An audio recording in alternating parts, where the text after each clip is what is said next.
Can we see how many people are watching? Yeah, it'll show on there. But Alright, so I'm John Ship. I'm at OPED in Camden, Arkansas, and we just got done printing a 3D print job here of 2 adjustable wrenches. This job took 32 hours to print. It's a very high quality printer. It just got done about 5 minutes ago, so I'm going to open the door and show you how to finish it.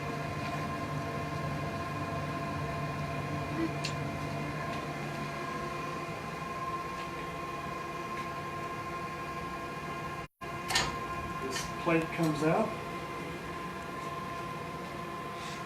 Now when this printer is, the way it printed these parts is this plate moves back and forth. I didn't get my live video started fast enough to catch the end of the print job like I wanted, but this plate moves back and forth, and the print head's up there where that yellow triangle is, drops the material down, and when the plate goes into the back of the printer, it shines an ultraviolet light on it. It's very bright, and that cures that layer. And every layer it drops down, it shines the light on it to cure it. This flat piece you see in the background is called a calibration wall. The printer produces that while it's printing to help it print more accurately. And that's just trash, basically. So the first thing I'm going to do is take these off of the plate.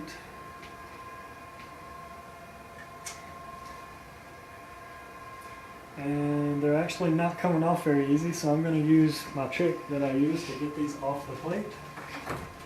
Show me.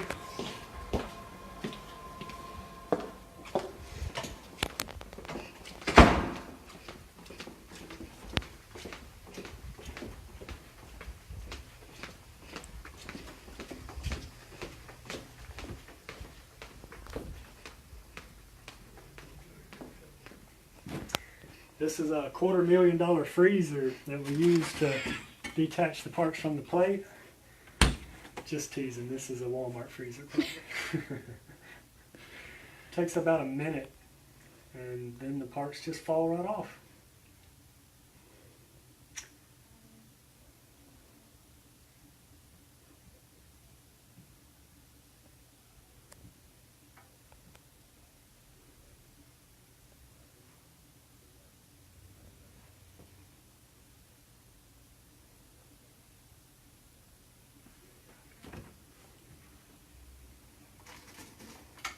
There it is. You wouldn't think that little minute would make that much difference, but it really does. So what you see here is the adjustable wrench with wax in it. The printer uses wax to support the part while it's printing so that it can print things like circles without the top of the circle falling down. So the next step is to put these in the toaster. It's also a $250,000 toaster, and melt the wax off of these parts.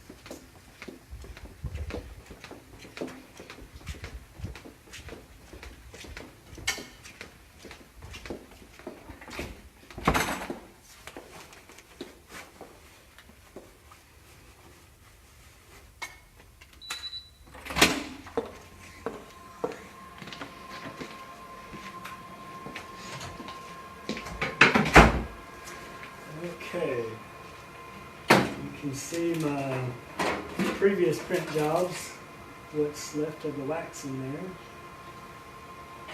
Put those up here. Actually, before I do that, I'm going to scrape as much wax as I can off of this razor blade.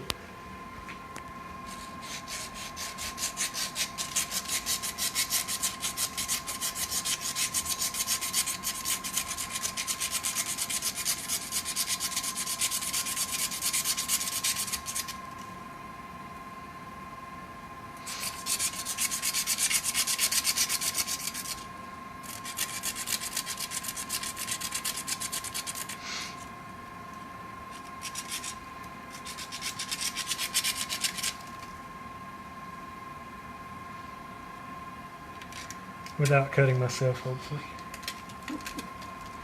Hope nobody's squeamish out there, just in case anything happens.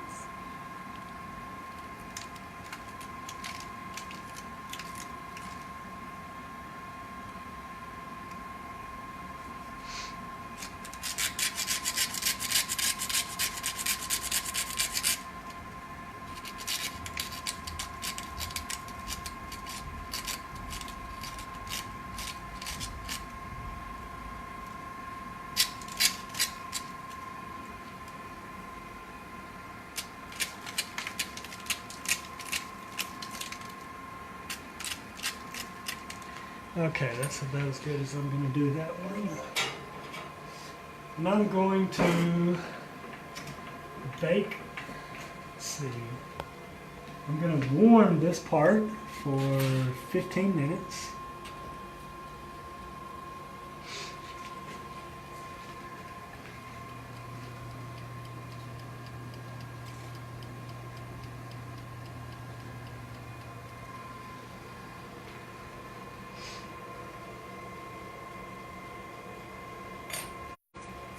So the reason I'm printing these parts is because we're trying to see if the printer is working right after the last repair. So I'm looking for things like this. I don't think that little spike should be there. So I'll be showing that to our 3D printer repairman. Other than that, it looks like a good part.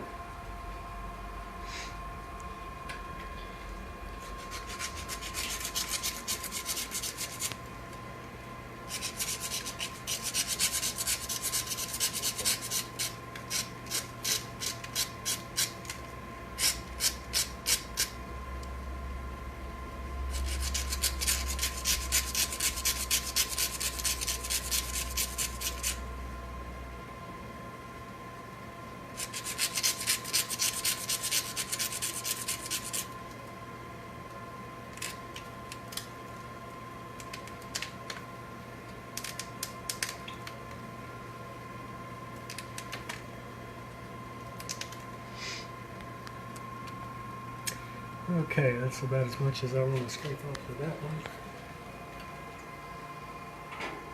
one. So,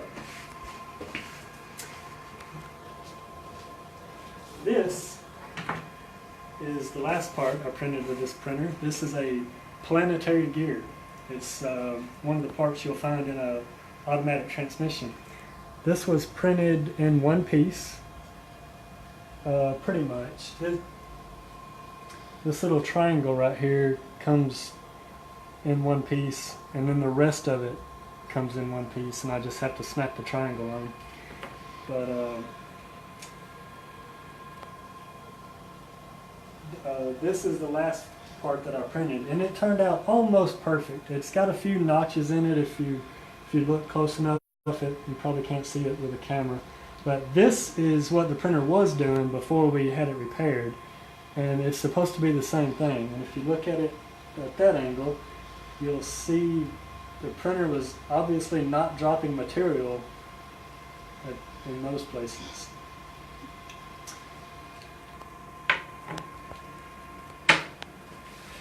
This is called 3D fabric. This was printed in one piece.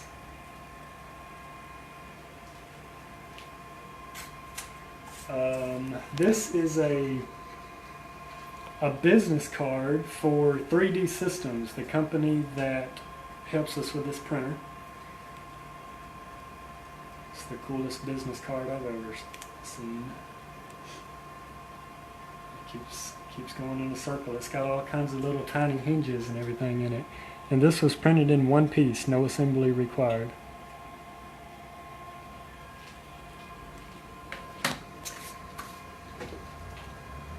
This is a demonstration that shows how accurate this printer can print.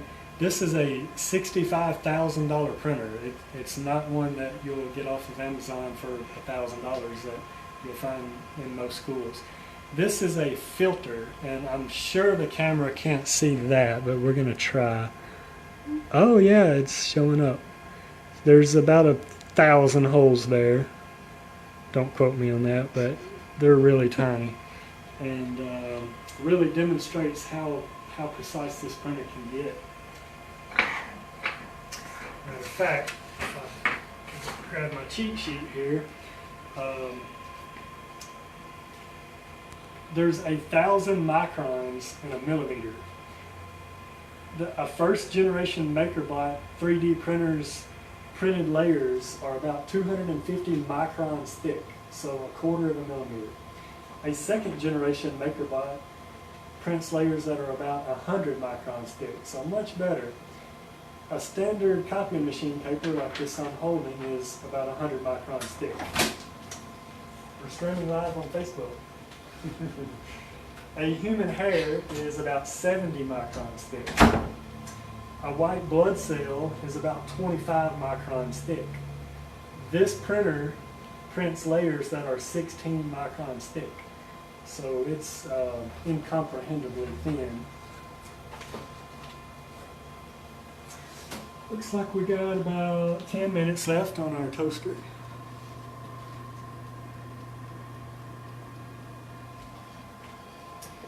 This laptop is where I submit the print jobs to the printer, and this is showing the model that I sent it last.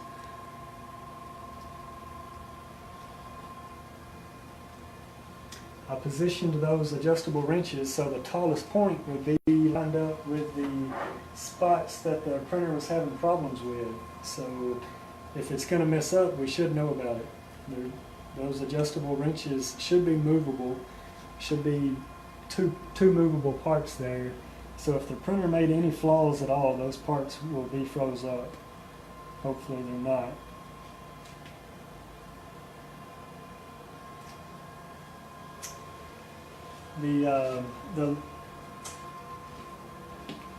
This is the printer for those of you just joining.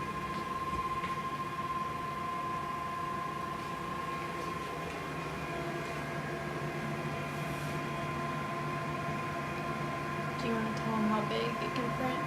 It can print, I don't have the specs memorized, but it's a little less than a cubic foot. About the tallest thing I've ever printed is about 3 inches. I've printed some pretty wide stuff, but it's all pretty short. This is where the material goes into the printer.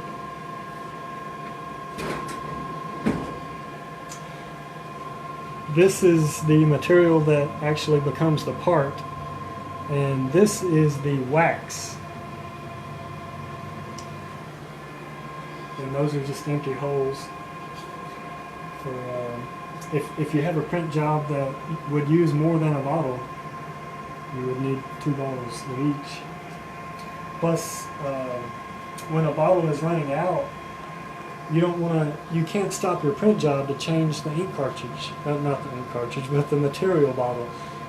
And so that's why the printer has to have 2 slots for each bottle. When it gets done with one, it just starts using the other one automatically. As the printer is printing, there's a little waste that is created. There's a roller back there that rolls over the layer after it's laid down to kind of compress it in there. And the roller has material residue on it that ends up getting melted off, and it goes through a hose and comes out down here. So we've got a little stalagmite there of printer material, and that material was never exposed to the ultraviolet light that the printer exposes every layer to. So this material is still uncured, and it's actually irritative to the skin in this state. If you put it outside in the sunlight for a while, it'll cure it and you can touch it. But without that, you shouldn't touch it. Some people are actually highly allergic to it. One of the printer techs that used to come here to repair this printer was not allergic to it at first, but after a few years he was, and he had to quit fixing these printers.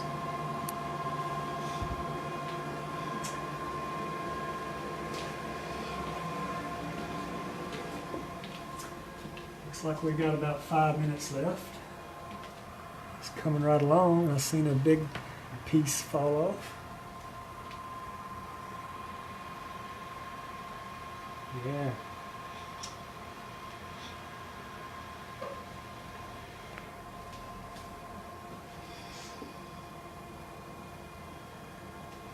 If I can't get enough wax out of the part, then what I'll do next is put it in this deep fryer, where I'll use $250,000 corn oil here. Okay, just kidding. That's great value corn oil. And that will get the rest of the wax out. And then I'll wash it off with soapy water to get the corn oil off of it.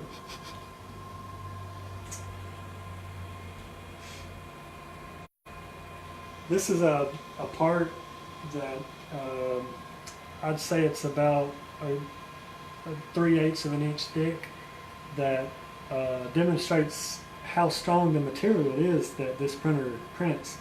When I'm giving speeches and I pass these around, I challenge people to break this.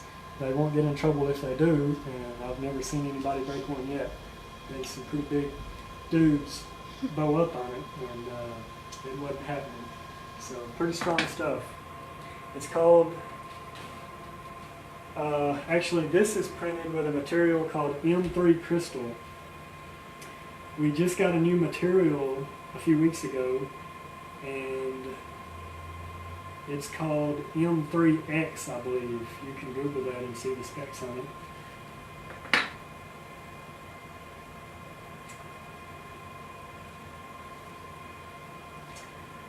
Let's see.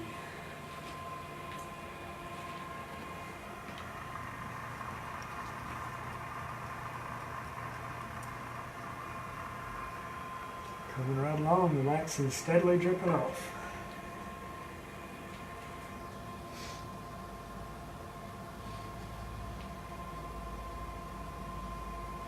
This printer is available for anybody locally to use.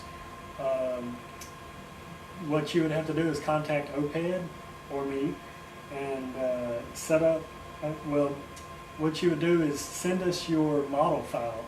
If you have AutoCAD or SolidWorks or any kind of computer-aided design program, it needs to be able to export a STL file, and you would email that to me, and I would load it in the software and calculate how many grams of material that model would require to print, and then we would work you up a quote on it.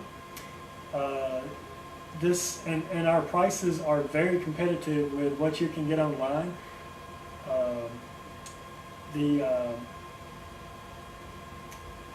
The local industry here gets the biggest discount. It should be cheaper than what you can print it online with a comparable printer.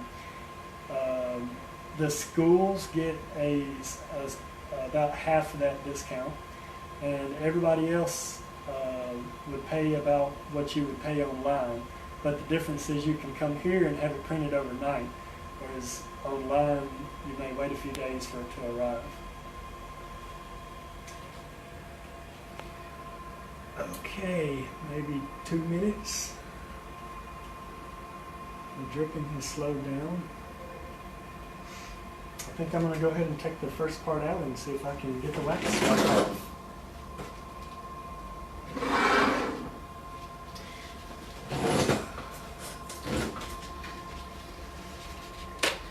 These are $250,000 wax removal cloths made just for this, straight from Walmart.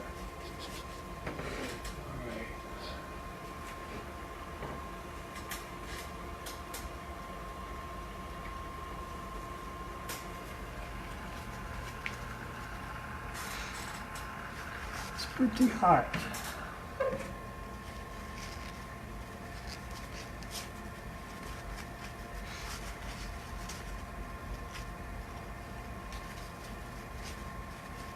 Okay, I'm going to try to turn the screw here.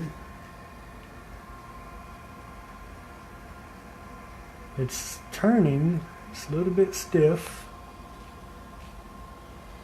I believe it's going to work.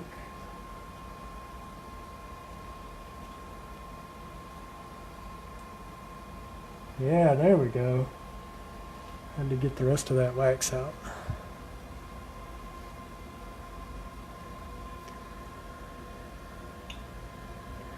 Yeah, that's working. Need to work it back and forth a few times to get all that wax out. When the wax cools off, it'll just flake up and fall out a lot easier. You can see it flaking up on my finger there.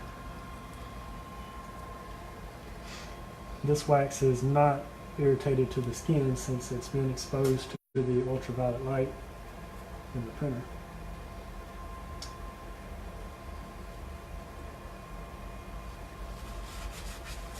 That turned out pretty good.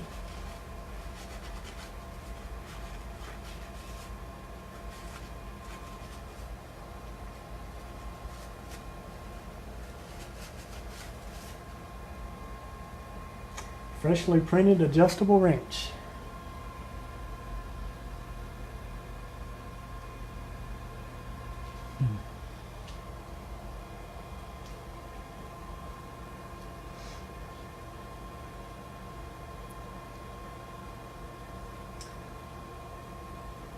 You might could use this for some jobs. You wouldn't want to put a cheater pipe on it. I think it would break.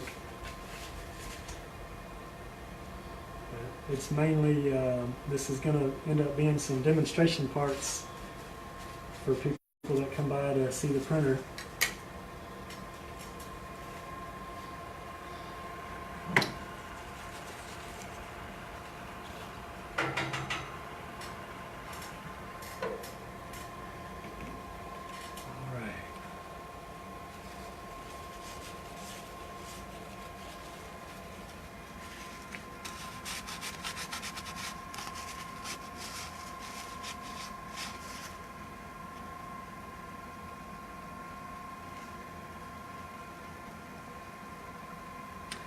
Pretty hot. If it was any hotter, I wouldn't be able to hold it.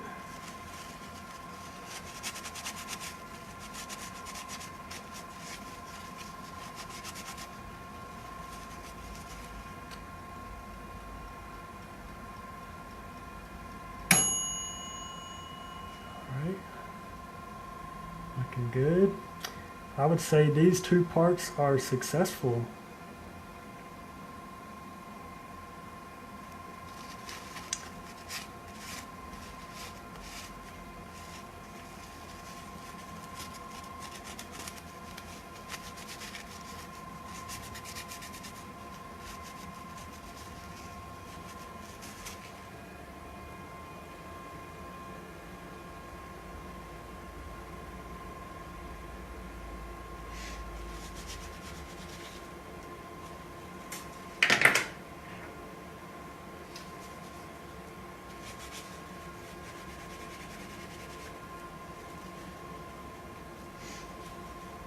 They look pretty good.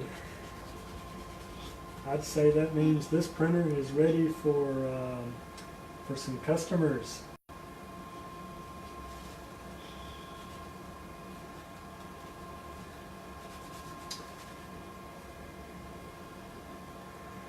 As far as I know, there's not a printer, a 3D printer this nice in South Arkansas other than here, as far as I know.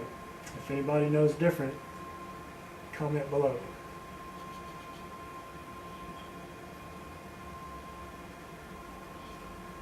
This one turned out really good. It turned really.